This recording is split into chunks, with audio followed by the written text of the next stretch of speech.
Hello and welcome. Assalamu alaikum all my dear students. I hope all of you are doing great, having great time. मैं आपका Ejaz sir. I hope exam की preparation मज़े में चल रही होगी। English का पेपर क्लास 12th का हो चुका है। Now it's turn of physics paper.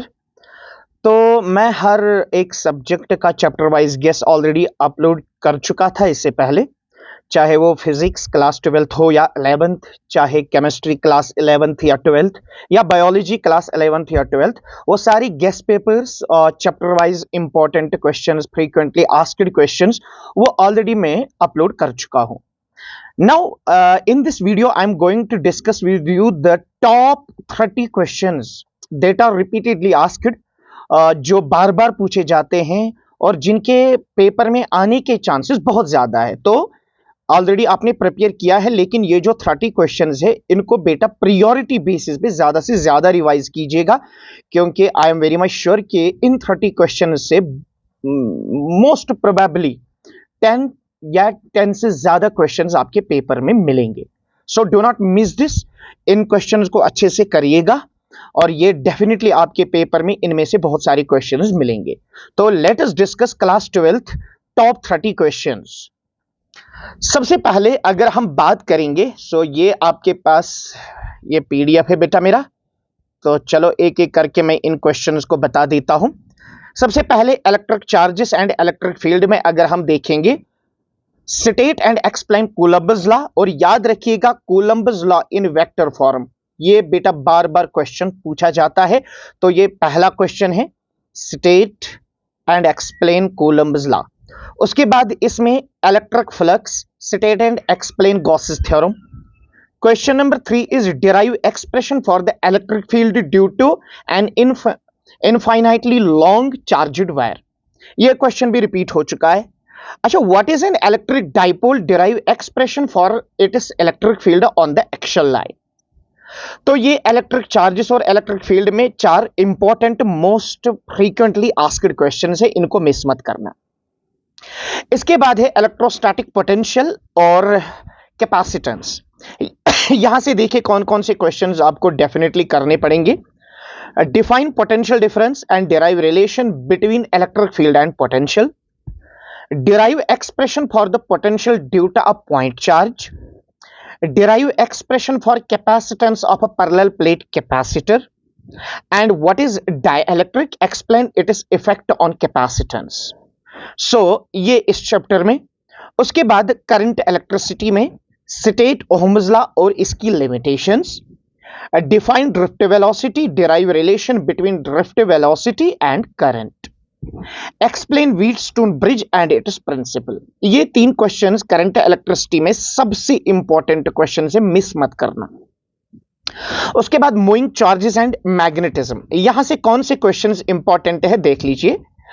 State and explain Biot Savart's law और इसकी एप्लीकेशंस भी कीजिए। Derive expression for magnetic field at the centre of circular current carrying loop. What is the force on a moving charge in magnetic field, उसकी derivation. Derive expression for torque on a current carrying loop in a magnetic field. उसके बाद magnetism और matter में अगर हम देखेंगे कौन से क्वेश्चंस इंपॉर्टेंट है जो आप प्रायोरिटी बेसिस पे करेंगे। What are magnetic materials, explain diamagnetic, paramagnetic and ferromagnetic substances. मैं फिर से बता देता हूं, ये जो क्वेश्चन है डायामैग्नेटिक, पैरामैग्नेटिक एंड फेरोमैग्नेटिक, ये क्वेश्चन बार बार रिपीट होता है। बहुत बारी क्वेश्चंस में ये ना पेपर्स में ये क्वेश्चन आपको मिलेगा, बहुत बार ये रिपीट हो चुका है। What are diamagnetic materials, example, characteristic properties, इसी तरह से पैरामैग्नेटिक मटेरियल्स, इसी तरह से फेरोमैग्नेटिक मटेरियल्स। ये क्वेश्चन बार बार रिपीट होता है। उसके बाद एक और क्वेश्चन है, derive relation between magnetic field, magnetizing field and the magnetization. उसके बाद इलेक्ट्रोमैग्नेटिक इंडक्शन में सबसे पहले state and explain Faraday's laws of electromagnetic induction. This very important question. What is Lenz's law, explain its significance. Lenz's law explain कीजिएगा अच्छे से और इसकी सिग्निफिकेंस। और ये भी कभी बता देते हैं कि आप ये बताइए कि लेंजेस लॉ फॉलो करता है law of conservation of energy, उस बात का ध्यान रखिएगा, वो बहुत बार रिपीट हो चुका है। Derive expression for the self inductance of a solenoid. उसके बाद एसी अल्टरनेटिंग करंट में कौन से क्वेश्चंस इंपॉर्टेंट है, जरा गौर फरमाइएगा। derive expression for current in LCR circuit connected to AC source. Define power factor. Derive expression for average power in AC circuit. What is resonance? Derive condition for resonance in LCR circuit. उसके बाद electromagnetic waves में आप क्या करोगे? Define displacement current and its role in Maxwell's equations. और बेटा याद रखिएगा characteristics and uses of electromagnetic waves. Question फिर से सुनिएगा, you will be definitely asked a question on electromagnetic waves, या तो डिस्प्लेसमेंट करंट, या तो कैरेक्टरिस्टिक्स ऑफ इलेक्ट्रोमैग्नेटिक वेव्स, या uses of electromagnetic waves such as radio waves के uses, microwaves के यूजेस, या एक्सरेज। और याद रखिए यहां पे इलेक्ट्रोमैग्नेटिक स्पेक्ट्रम उसका बेसिक डेफिनेशन कीजिएगा, हो सकता है 2 मार्क्स वाला क्वेश्चन आ जाए। रे ऑप्टिक्स में आप कौन से क्वेश्चंस करोगे ये ध्यान रखिएगा। Derive mirror formula and lens formula. Mirror formula और लेंस फॉर्मूला दोनों कीजिएगा, ये क्वेश्चन डेफिनेटली मिलेगा 5 मार्क्स वाला। लेंस मेकर्स फॉर्मूला भी। Explain total internal reflection and it's applications. This is one of the most important question, ये बेटा miss मत करना। टोटल इंटरनल रिफ्लेक्शन और इसकी एप्लीकेशंस, जैसे ऑप्टिकल फाइबर्स है, मिराज है वगैरह। इसी तरह से 28th question, that's state and explain Huygens principle, derive laws of reflection and refraction using Huygens principle। ठीक है, ये 5 मार्क्स वाला क्वेश्चन तो आता है ऑप्टिक्स में, Huygens principle और किस तरह से लॉज ऑफ रिफ्लेक्शन और रिफ्रैक्शन को प्रूव कर सकते हो, डिराइव कर सकते हो Huygens principle से। And one more question, draw and explain the working of a compound microscope and astronomical telescope. इनमें से एक आ जाएगा, उसका मैग्नीफाइंग या मैग्निफिकेशन या मैग्नीफाइंग और रिजॉल्विंग पावर भी कीजिए। And one more question, that is dual nature of matter and radiation से explain photo electric effect, its laws, derive Einstein's photo electric equation. याद रखिएगा फोटो इलेक्ट्रिक इफेक्ट क्या होता है, इसका एक्सपेरिमेंटल सेटअप, एक्सपेरिमेंटल वेरिफिकेशन, और laws of photo electric effect आता है आइंस्टीन्स फोटो इलेक्ट्रिक इक्वेशन।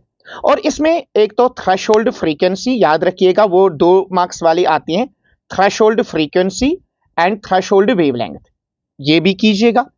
और इसमें एक छोटी टर्म है दैट्स स्टॉपिंग पोटेंशियल, वो भी कभी 2 मार्क्स वाला पूछा जाता है, यानी टर्म्स डेफिनेशंस आपसे पूछी जा सकती है।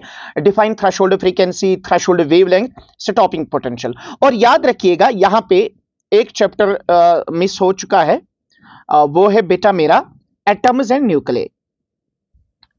एटम्स जो है, एटम्स एंड न्यूक्लिय जो है, इसमें मैं बता दूंगा कुछ क्वेश्चंस, वो कीजिएगा। बोहर्स मॉडल वो आप करेंगे, बोहर्स मॉडल, इसके पास्टुलेट्स। और याद रखना इस बोहर्स मॉडल में कुछ एप्लीकेशंस है जिसमें आप radius of nth orbit, energy of electron in nth orbit and velocity of electron in nth orbit, इनकी इक्वेशंस कीजिएगा।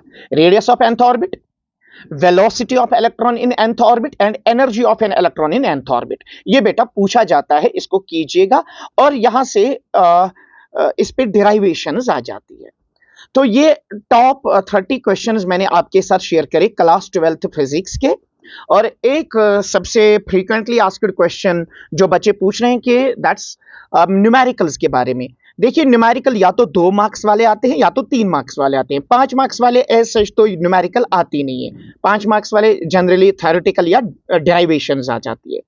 जो न्यूमेरिकल्स आती है ना वो 2 मार्क्स वाली या 3 मार्क्स वाली, और ज्यादा नहीं आती है, मे बी कभी 2 ही आ सकती है, कभी 3 या 4, 2 मार्क्स, यानी 10 मार्क्स से ज्यादा न्यूमेरिकल्स पूछी नहीं जाती है एज सच। और आपको जो 15% डिस्काउंट मिल रहा है सिलेबस में रिलैक्सेशन, यानी आपको out of 70 you have to attempt only 60। वो जो 10 मार्क्स है ना वो आप न्यूमेरिकल में लिक्विडेट कर सकते हो, यानी आपको टेंशन नहीं लेनी है कि न्यूमेरिकल कैसे आएंगी क्या आएंगी, क्योंकि कल को आपने 60 ही अटेम्प्ट करने हैं। तो उस टाइम पे अगर न्यूमेरिकल आती है वहां से और आपको नहीं आती है वो न्यूमेरिकल, तो कोई बात नहीं है, आप वो 10%, ये जो 10 मार्क्स आपको नहीं करने वहां उसमें लिक्विडेट कर सकते हो। तो I wish you all the best for your exams. May Allah bless you with great success. Wish you all the best. Thank you so much. Allah Hafiz.